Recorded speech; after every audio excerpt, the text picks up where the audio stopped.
The great council chamber of the Galactic Empire stretched wide like a metal ocean. Thousands of beings from across the galaxy sat in floating seats that moved through the air like slow fish. The walls showed images of conquered worlds, green planets, red deserts, ice moons, all now flying the Empire's golden flag. Velthara Koss walked slowly across the smooth floor. Her reptilian feet made soft clicking sounds with each step. Old battle scars covered her green scales like white lightning marks. She had fought in more wars than most beings could count. Today she carried a message that could save millions of lives. "Council members," Velthara began, her voice echoing in the vast space. "I stand before you as someone who has fought beside humans. I have seen what they can do when cornered. You must not attack Earth." Councillor Raksha, a tall being with 4 arms and purple skin, laughed from his floating chair. "You speak of humans as if they are dangerous. They have no real weapons. Their ships are slow. Their technology is 50 years behind ours." Admiral Hyunwoo, the only human in the chamber, stood up. His dark hair was gray at the edges, and his uniform bore many medals. "Councillor Raksha, you have never fought alongside my people. Velthara has. Perhaps you should listen." Velthara nodded to the human admiral. 50 years ago, during the Terran-Vorthan War, I served as a military advisor to human forces. The Vorthans were brutal enemies. They killed without mercy. They ate their prisoners alive. Most species would have surrendered after the first attack. She touched a control pad on her arm. The chamber's walls showed old battle footage. Smoke filled broken buildings. Laser fire lit up dark skies. Bodies lay scattered across muddy ground. "The humans did not surrender," Velthara continued. "I watched a human soldier named Dong-Su hold a position for 6 hours against 50 Vorthan warriors. He had been shot 3 times. His left arm was broken. When we found him, he was still firing his weapon with one hand while using his body to block the entrance to a medical station. The footage showed a young Korean man in torn armor. Blood covered his face, but his eyes burned with determination. He fired short bursts from behind a pile of metal debris, never wasting a shot. When we asked him why he did not retreat, he said, 'My friends are behind me. Where would I go?'" Velthara's voice grew quiet. "That is not normal thinking. Most beings fight to live another day. Humans fight as if living does not matter." Councillor Raksha waved his 4 hands dismissively. "One soldier's heroics do not make a species dangerous. We have weapons that can destroy cities from space. They have chemical rockets and metal bullets." "You do not understand," Velthara said, her yellow eyes growing bright with memory. "I also knew a human medic named Mi-young. During the Battle of Kepler Station, the Vorthans bombarded our medical center for 3 days straight. The roof collapsed. Half the building was on fire. Most species would have evacuated the wounded and retreated. The wall screens now showed a young Korean woman in a white coat, stained with green and red blood. She moved between injured soldiers of different species, her hands working quickly to seal wounds and inject medicines.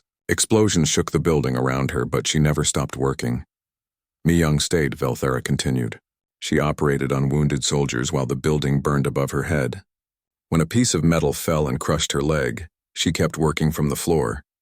When we finally evacuated, she had saved 47 lives. She could barely walk, but she carried 2 wounded Sorok soldiers on her back to the rescue ships. Admiral Hyunwoo spoke again. "Councillor Raksha, what Velthara describes is not unusual for my people. We have a saying, when the going gets tough, the tough get going. We do not become weaker under pressure. We become stronger." Several council members shifted in their seats. The footage on the walls continued showing human soldiers doing impossible things. A group of 5 humans holding off 200 enemies. A human pilot flying a damaged ship into an enemy base to save his ground team. A human engineer fixing critical systems while under heavy fire. "These are propaganda films," Raksha said, but his voice sounded less sure now. "Humans cannot really be this reckless." "They are not reckless," Velthara replied. "They calculate risks differently. When most beings see a 10% chance of survival, they retreat. When humans see a 10% chance of victory, they attack. They would rather die fighting than live defeated." She activated another recording. This one showed Captain Lee, a middle-aged Korean man with calm eyes and a steady voice. He stood in front of a tactical display pointing to enemy positions. "Captain Lee was my human counterpart during the final battle," Velthara explained. "The Vorthans had us surrounded. We were outnumbered 5 to 1. Our ammunition was running low. Captain Lee proposed a plan that required his entire unit to charge directly into the enemy's strongest position. The recording showed the battle plan.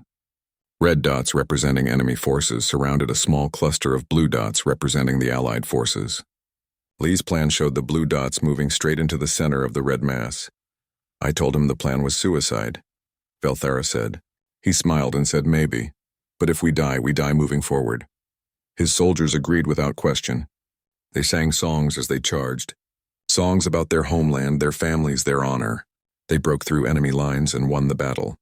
Half of them died, but they won. The council chamber fell silent. Even Raksha had stopped talking. The wall screens showed the aftermath of the charge. Human soldiers helping wounded enemies, sharing their medical supplies with Vorthon prisoners. This is what you need to understand, Velthara said, her voice carrying across the silent chamber.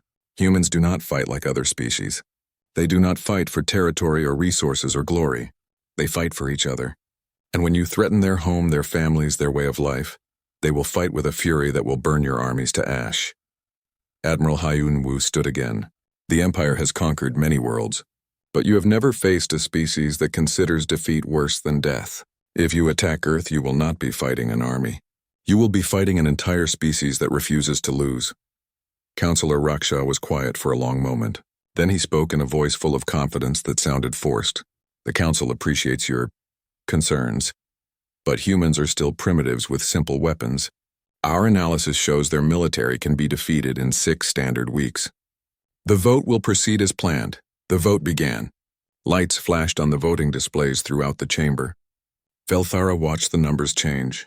Green for invasion, red for peace. Green climbed higher and higher. Admiral Hyunwoo met Velthara's eyes. Both of them had tried. Both of them had failed. In 3 days, the Empire's Grand Fleet would begin its journey to Earth. Velthara closed her eyes and remembered Dongsu's words. My friends are behind me. Where would I go? Soon the Empire would learn what those words really meant. The mining colony on Titan's rock looked peaceful from space. Small domes dotted the asteroid's surface like silver bubbles. Transport ships moved slowly between the mining stations and the orbital platform. Everything seemed normal and quiet. Commander Sojin stood in the colony's control center watching the radar screens. 3 massive ships appeared at the edge of the system. They were bigger than anything humans had ever built. The ships moved with purpose toward the asteroid belt. Unknown vessels, this is Titan's rock colony. Sojin broadcast on all frequencies. Please identify yourselves and state your intentions. The reply came in perfect human language, but the voice sounded wrong. Too smooth, too confident. Greetings, humans of Titan's rock. We are the Galactic Empire. You have 48 hours to surrender your colony and prepare for relocation. Resistance will be met with force. Sojin looked at her communications officer, a young woman named Heijin. Did they just give us an ultimatum? Heijin nodded, her face pale. They want us to surrender our home, Commander. Sojin activated the colony-wide emergency system. Red lights flashed in every dome. The sound of alarms echoed through the tunnels. All residents report to evacuation stations. This is not a drill. We have 48 hours to prepare. Dr. Youngmi burst into the control center. She was the colony's chief scientist, a woman in her 50s who had spent 10 years studying the asteroid's unique mineral deposits. Commander, what's happening? My research team is asking if we should destroy our data. Destroy nothing, Sojin said firmly. We're not giving up anything without a fight. Sergeant Taeho arrived with his security team. They were miners who had trained as part-time soldiers, more used to dealing with equipment failures than enemy attacks. Commander, how many hostiles are we facing? Sojin pulled up the scan data. 3 ships, each about the size of a city. Unknown number of troops. Unknown weapons capabilities. Taeho studied the numbers and whistled low. We have 37 people with combat training and mining equipment that shoots rocks. This should be interesting. Dr. Youngmi moved to her research station. If we're going to fight, we need to warn Earth. I can boost our communication array using the mining laser array, but I'll need time. You'll have it, Sojin promised. She turned to Taeho. Sergeant, I need you to turn this rock into a fortress. Over the next 2 days, the colony transformed. Taeho's teams used mining explosives to create defensive positions. They mounted mining lasers at strategic points, and programmed the asteroid's automated systems to serve as weapons. The main tunnel became a killing field with carefully placed charges. A 12-year-old boy named Jiho volunteered to help. His parents worked in the deep mines, and he knew every tunnel and maintenance shaft in the colony. "I can carry messages and supplies through the small tunnels," he told Taeho. "The aliens will be too big to follow me." So Jin wanted to refuse, but they needed every advantage.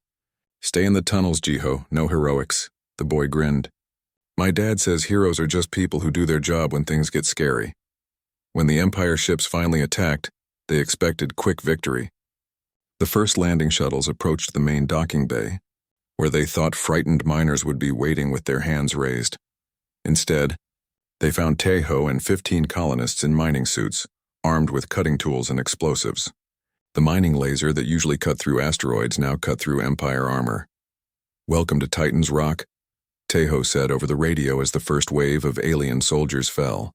"Please watch your step." "We're still under construction." The battle raged for hours. Empire soldiers were bigger and stronger than humans with advanced energy weapons. But they had never fought in the cramped tunnels of a mining colony. They did not know about the maintenance shafts that Jiho used to move supplies to the defenders. They did not expect mining charges to explode under their feet, or for humans to attack from above and below at the same time. Dr. Young-mi worked frantically in her laboratory, boosting the communication system while explosions shook the walls around her. She managed to send a message toward Earth just as an Empire blast door cutter broke through her lab's wall. "Earth Command. This is Dr. Young-mi of Titan's Rock Colony," she broadcast as alien soldiers entered her lab. "We are under attack by a species calling itself the Galactic Empire. They demand surrender and relocation of all human colonies. We are fighting them, but we cannot hold out much longer." An Empire soldier pointed his weapon at her, shouting something in an alien language. Young-mi continued broadcasting. "They have superior technology and numbers, but they seem surprised by our resistance. They expected easy victory. Tell Earth, tell them we did not go quietly." The transmission cut to static. Commander Sojin's voice echoed through the colony speakers.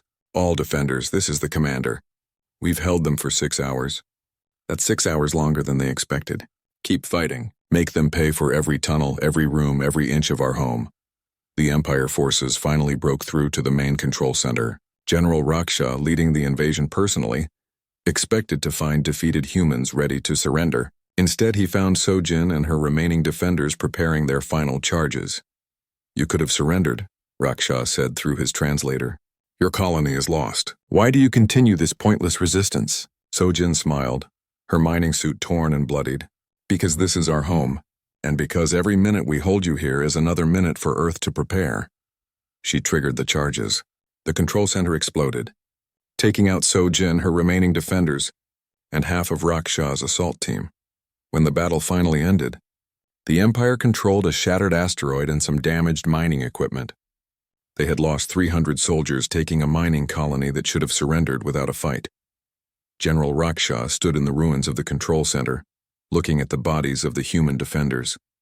His communications officer approached nervously. "General, we've received reports from the other colony attacks. The humans at New Seoul held out for 4 days. The research station at Armstrong Point, they detonated their fusion reactor rather than surrender. 800 of our soldiers were killed." Raksha studied the tactical reports. Every human colony had fought to the last person. No prisoners had been taken, because no human had tried to surrender. They fought with mining equipment, agricultural tools, even their bare hands. "How long did we estimate it would take to pacify the outer colonies?" Raksha asked. 2 weeks, General. It has been 3 weeks, and we have taken only half of them." Raksha looked again at the human bodies. These had been miners and scientists, not soldiers. They had fought trained Empire troops with improvised weapons and determination. "Send a message to the fleet," he ordered. "Begin orbital bombardment of the remaining colonies. No more ground assaults." His communications officer hesitated.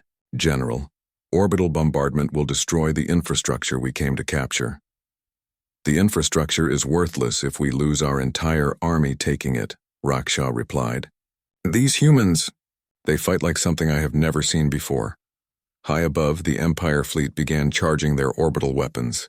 But across the galaxy, Dr. Young-mi's final transmission was already racing toward Earth at the speed of light. The warning had been sent. Earth would not be caught unprepared. The emergency session of Earth's Defense Council took place in a deep bunker beneath Geneva. Representatives from every nation sat around a circular table, their faces lit by the glow of tactical displays. The walls showed real-time images from across the solar system, burning colonies, destroyed research stations, and the approaching Empire fleet. Admiral Insu stood at the center of the room, his uniform crisp despite having worked for 36 hours straight. Behind him, a massive screen showed Dr. Youngmi's final transmission from Titan's rock colony. Her voice echoed in the silent chamber as she broadcast her warning, while alien soldiers broke down her door.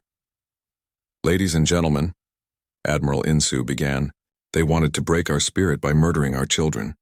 They have only awakened something they cannot comprehend." Minister Sang Min, Earth's defense minister, rose from his seat.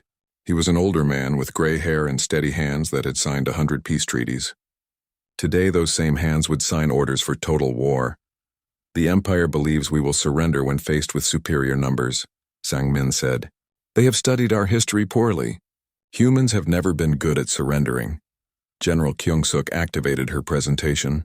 She was the youngest person in the room, a brilliant strategist who had redesigned Earth's defense plans 3 times in the past decade. "The Empire fleet consists of 1,200 ships.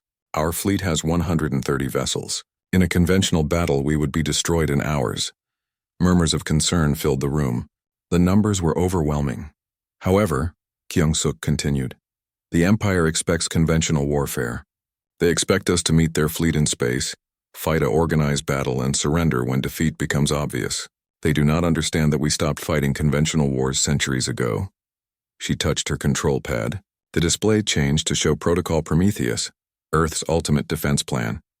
Every city becomes a fortress. Every citizen becomes a combatant. Every factory becomes a weapons plant. If they want our planet, they will have to take it street by street, building by building, room by room. Admiral Insu stepped forward. "Our space fleet cannot win against their numbers, but we can make victory so expensive they will regret ever hearing the name human." Captain Namil. "Report on Special Operations Readiness." Captain Namil stood up. He was a quiet man with scars on his hands and the steady gaze of someone who had seen too much combat. "Special Forces teams are already moving to pre-position supply caches throughout the solar system. We have weapons and equipment hidden on asteroids, moons, and derelict ships. When their main fleet arrives, they will find that space is not empty." Minister Sang Min addressed the global representatives. "I am authorizing the activation of all emergency protocols. Every human settlement from Luna City to the mining stations of the Kuiper Belt will resist. We will not evacuate. We will not retreat. We will make them pay for every life they take." The next week passed in a blur of preparation. Cities that had known peace for generations transformed into armed camps. Seoul's underground shopping centers became ammunition depots. Tokyo's automated factories retooled to produce military equipment. New York's skyscrapers sprouted weapon emplacements and shield generators. Taeyong led a team of engineers in converting the Mars agricultural domes into hidden weapons factories. They used the planet's mineral processing equipment to create explosives and turned the irrigation systems into supply networks for resistance fighters. On Luna, Junho oversaw the transformation of the tourist facilities into military bases. The mass drivers that launched cargo to Earth now launched kinetic projectiles at any ship that approached without authorization. Captain Namil's Special Forces teams conducted impossible missions that stretched human endurance to its limits. They spent 72 hours straight placing charges on Empire supply ships, moving through hard vacuum with minimal life support.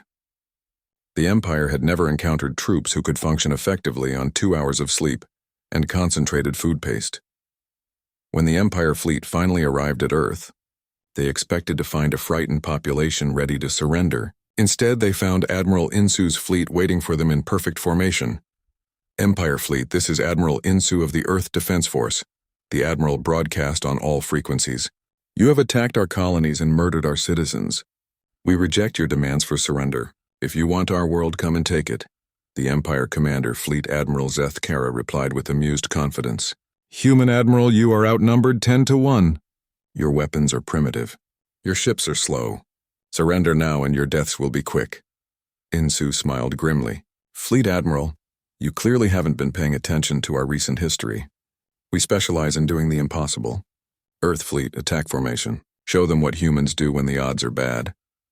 The battle began with the Empire fleet advancing in traditional formation, expecting the human ships to retreat or attempt defensive positions.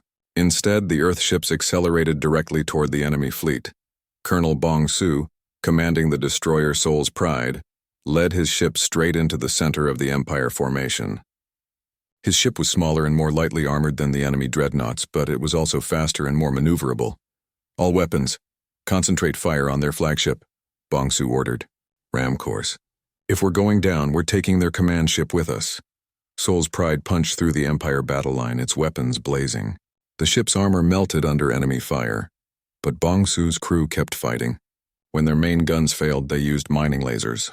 When those overheated, they rammed an Empire cruiser and detonated their own reactor. Private Sun Young, barely 18 years old, served as a gunner on the frigate Busan Thunder.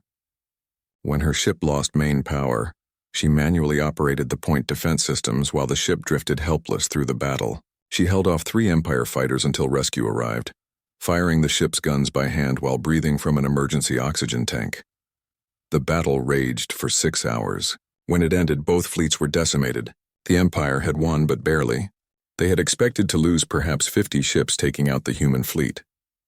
Instead, they had lost over 400 vessels. Fleet Admiral Zethkara stared at the tactical display in disbelief. His fleet had been reduced to 800 ships and they hadn't even reached Earth yet. Prepare for planetary assault, he ordered. But be warned, if these humans fight in space like demons, imagine how they'll fight for their homeworld. As the surviving Empire ships moved toward Earth, they began receiving transmissions from the planet's surface. Every major city broadcasted the same message, spoken in dozens of languages by millions of voices. You wanted to conquer Earth. Welcome to Earth. We hope you brought enough body bags. The real battle was about to begin. Velthara Ka stood on the observation deck of the Empire cruiser Dominion, watching Earth grow larger through the reinforced windows. The blue and white planet looked peaceful from space, with no visible signs of the preparations happening on its surface. She had been ordered to lead a ground assault force despite her warnings about human combat capabilities. Commander Velthara, came a voice behind her. She turned to see General Mordak, a massive insectoid being with 4 arms and compound eyes. The Fleet Admiral wants your assessment of human ground defenses. Velthara activated her tactical display. General, I have studied every available report from our colonial attacks. The humans do not fight like any species we have encountered. They turn their infrastructure into weapons. They make their children into combatants. They prefer death to defeat. Mordak clicked his mandibles dismissively. You speak as if they are supernatural beings. They are mammals with simple tools. My forces have conquered 70 worlds. None of those worlds were inhabited by humans. Velthara replied quietly. The first wave of Empire dropships descended toward Earth's major cities. They expected to encounter organized military resistance at specific defensive points. Instead, they found that every building had become a fortress and every street a killing field. Colonel, Bong Su led human resistance forces in the ruins of Seoul. His unit had spent 2 weeks, turning the city's subway system into a network of hidden bunkers connected by tunnels that Empire troops could not navigate. The aliens were too large for the maintenance passages and too unfamiliar with human architecture to predict ambush points. Squad leaders, remember the plan, Bong Su broadcast over encrypted channels. Let them take the surface. The real city is underground. When Empire forces landed in downtown Seoul, they found empty streets and abandoned buildings. They began advancing toward government buildings, following standard occupation procedures. That's when the attacks began. From subway grates, storm drains, and building basements, human fighters emerged to strike at Empire troops before disappearing back into the underground network. The aliens found themselves fighting ghosts who knew every inch of the urban terrain. Private Sun Young led a squad of teenagers through the tunnel system beneath Gangnam District. At 19, she was the oldest member of her unit. The youngest was her brother Minho, who had just turned 16. Their parents had died in the orbital bombardment of Titan's rock colony. Contact 3 blocks north, Minho reported through his headset. Empire Patrol 12 soldiers moving toward the hospital. Sun Young made quick calculations. We can't let them reach the medical center. Load explosive rounds. Make every shot count. Her squad moved through service tunnels that connected to the hospital's basement. They emerged behind the Empire patrol and attacked with weapons that fired mining charges and industrial explosives. The aliens never knew what hit them. When Empire reinforcements arrived, they found only empty streets and the bodies of their comrades. The humans had vanished like smoke. Across the planet, similar scenes played out. In New York, engineer Tae Young had converted the city's famous subway system into a mobile command center. Trains armed with improvised weapons moved through the tunnels, striking at Empire forces and disappearing before counterattacks could be organized. In Tokyo, farmer-turned-fighter Junho used the city's vertical farms as sniper nests. His knowledge of plant growth had taught him patience. He could wait for hours without moving, then take a single perfect shot before relocating to another position. The Empire had expected to control major population centers within days. Instead, they found themselves trapped in urban warfare that stretched on for weeks. Every city block cost them dozens of soldiers. Every building had to be cleared room by room, and even then, humans would retake it as soon as the Empire forces moved on. On the Dominion, Velthara received increasingly desperate reports from ground commanders. She had been ordered to take personal command of the assault on Seoul after the Third Empire general was killed by human resistance fighters. "Commander," her communications officer reported, "General Mordak's forces have taken the Seoul city center, but they are requesting immediate reinforcement. Human resistance is intense." Velthara transported down to the surface to assess the situation personally. She found Mordak's command post in what had been Seoul's city hall. The building was heavily damaged and Empire troops looked exhausted and nervous. "General Mordak, status report," Velthara requested. The insectoid general gestured at his tactical display with two of his four arms.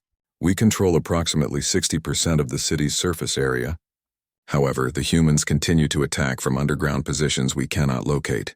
They seem to have an infinite supply of volunteers." Velthara studied the casualty reports. "General, you have lost 40% of your force taking a city that should have surrendered on the first day." "How is this possible?" Before Mordak could answer, alarms began sounding throughout the command post. On the screens, they could see human fighters emerging from hidden positions throughout the secured areas of the city. The attacks were coordinated, striking at multiple points simultaneously. "This is Colonel Bongsu of the Seoul Defense Force," came a voice over the Empire communication frequencies. The humans had somehow hacked their secured channels. "General Mordak, you are holding the surface of our city, but you do not control anything. We are still here, we are still fighting, and we will never stop." The attacks continued throughout the night. Empire troops found themselves under constant harassment from an enemy they could rarely see and never seemed to diminish in numbers. For every human fighter they killed, two more seemed to take their place. Velthara realized the truth that her superiors had refused to accept. The humans were not fighting a conventional war. They were fighting for survival, and they had prepared their entire planet as a weapon. In space, Fleet Admiral Zethkara received reports from across the planet. The pattern was the same everywhere. Initial Empire victories followed by endless resistance that gradually wore down the occupation forces. "Admiral," his tactical officer reported, "we have received a priority message from the Empress. She is concerned about our progress." Zethkara read the message with growing alarm. The war with Earth was supposed to have been finished within a month. It had been 3 months and they controlled only portions of a few major cities. Worse, reports were arriving of human counterattacks against Empire territory. "How is this possible?" Zethkara demanded. "Intelligence reports indicated humans had no significant space fleet remaining after our victory in the orbital battle." His intelligence chief, a reptilian being named Sektar, displayed new data. "Admiral, it appears the humans had secret shipyards in the asteroid belt and Kuiper system. They have been building vessels in hidden facilities for years." The display showed images of human ships unlike anything the Empire had seen before. They were smaller than Empire vessels but heavily armed and apparently designed for hit-and-run attacks. "Admiral," came an urgent transmission from the bridge. "We are detecting multiple human ships approaching our position. They appear to be on ramming courses." Fleet Commander Daeho led the first wave of Earth's counterattack fleet. His ships had been built in secret facilities throughout the outer system, using designs that prioritize speed and firepower over defensive capabilities. The human strategy was simple. Get close to Empire ships and destroy them before they could bring their superior weapons to bear. All ships remember our orders. Daiho broadcast to his fleet. We are not trying to win a traditional space battle. We are trying to make victory so expensive that they give up and go home. The human ships accelerated to maximum speed, their crews enduring crushing forces that would have incapacitated most alien species. They struck the Empire fleet like arrows, punching through defensive formations and targeting command ships with suicidal precision. When the battle ended, both sides had lost heavily. But the Empire fleet was now reduced to less than 400 ships, while hidden human shipyards continued producing new vessels. On Earth's surface, the resistance continued to grow stronger. What had begun as military opposition had evolved into something the Empire had never encountered, an entire species that refused to accept defeat. Velthara sent her final report to the Empress.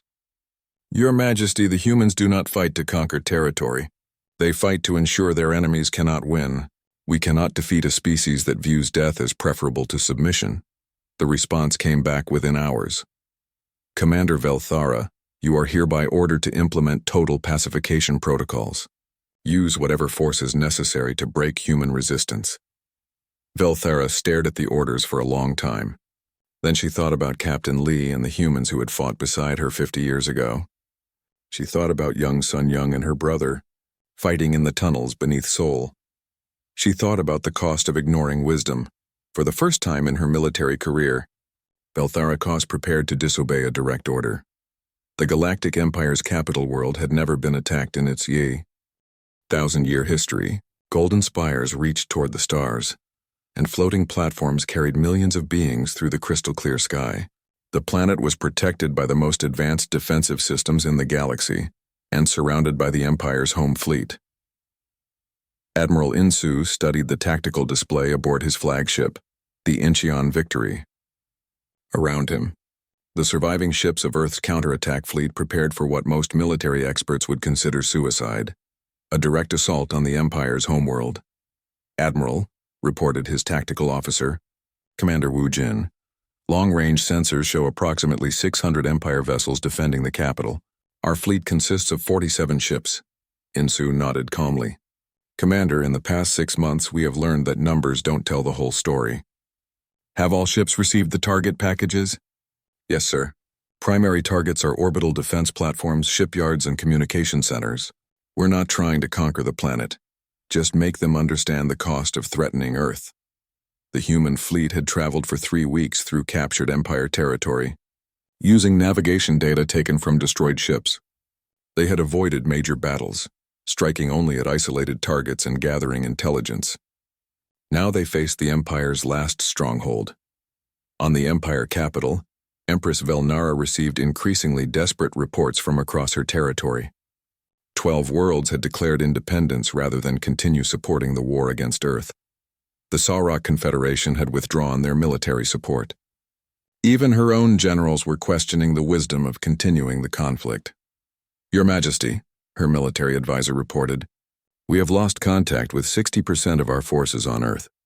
The human resistance shows no signs of weakening. In fact, our intelligence suggests they are getting stronger. Velnara studied the reports with growing alarm.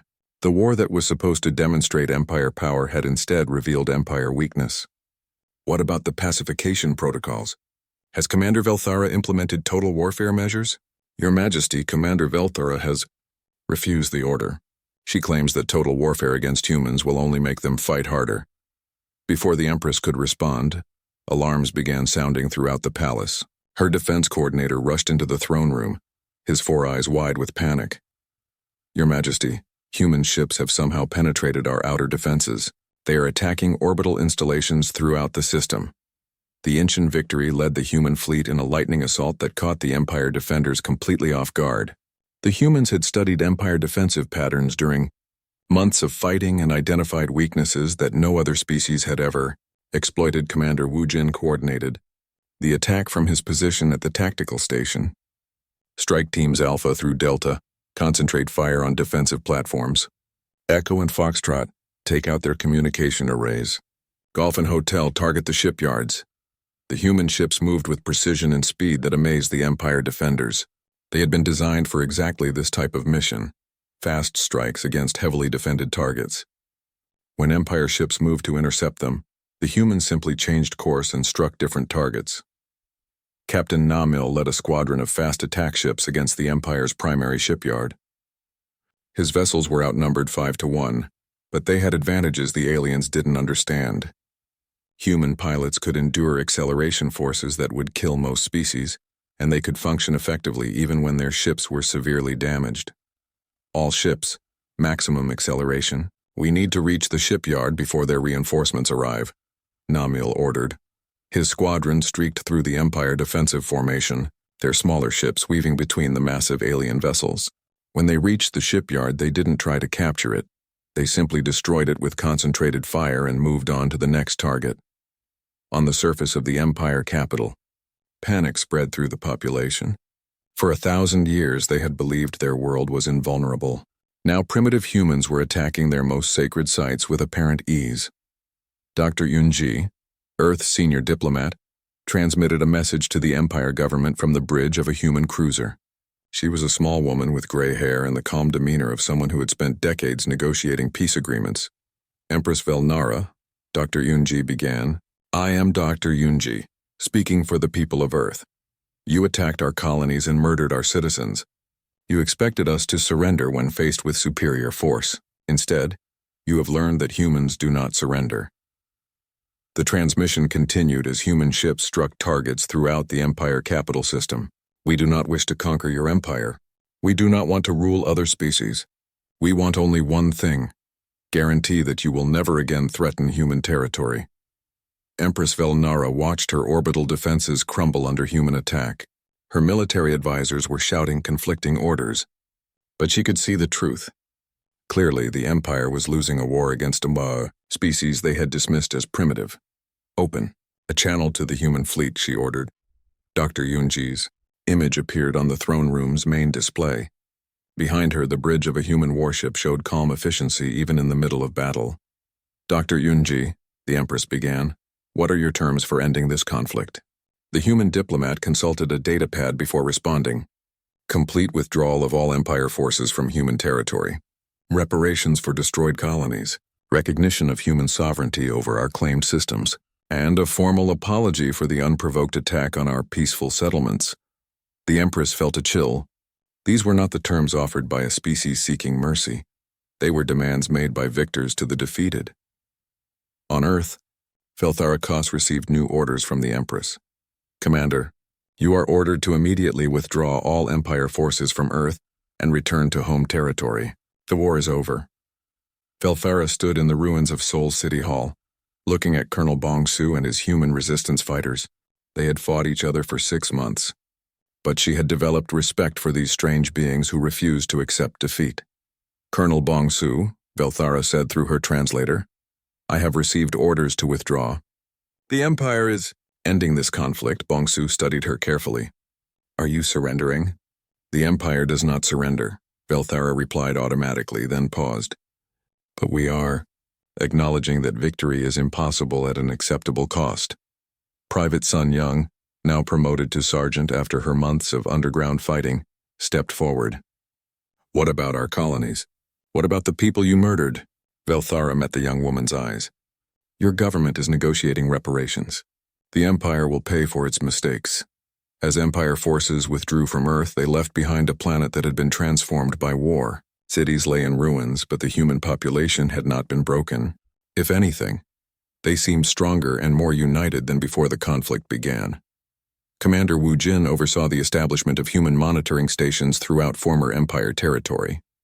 The message was clear. Earth would not be caught unprepared again. Months later, Velthara retired to a small agricultural world far from the Empire's remaining territory. She spent her time writing military histories and teaching young officers about the dangers of underestimating opponents. Her most famous work, The Terran War, a study in strategic failure, became required reading in military academies across the galaxy. In it, she wrote, the Empire made a fundamental error in its assessment of human military capabilities. We confused technological advancement with combat effectiveness. We assumed that superior weapons guaranteed victory. We failed to understand that humans possess something more dangerous than advanced technology. They possess absolute determination. When most species face overwhelming odds, they calculate the probability of survival and surrender. When that probability becomes unacceptable, humans calculate the probability of victory and attack when that probability exceeds zero. We learned too late that humans do not fight to win battles. They fight to ensure their enemies cannot win wars. They will sacrifice everything, including their own lives, to prevent their defeat. This makes them the most dangerous species in the galaxy, not because of their weapons, but because of their willingness to use them. The Empire controlled thousands of worlds and possessed the most advanced military force in galactic history. We were defeated by a single species on one planet, because we ignored the wisdom of those who had fought beside them. We dismissed their warnings as exaggeration and proceeded with a war we could not win. Future military leaders should remember this lesson. When someone who has fought alongside humans warns you not to attack them, you should listen. The cost of ignoring such wisdom is the destruction of everything you believe to be invincible. The Galactic Empire never recovered from its defeat by Earth. Member species left to form their own confederations, unwilling to follow leaders who had been humbled by primitive humans. The Empire fragmented into dozens of smaller nations, none of which dared to challenge human space. Earth stood as a reminder to the galaxy that sometimes the greatest mistake is ignoring the wisdom of those who fought alongside monsters and lived to tell about it. In the end, the humans had proven Velthera's warnings correct. They did not fight like other species. They fought harder when cornered, never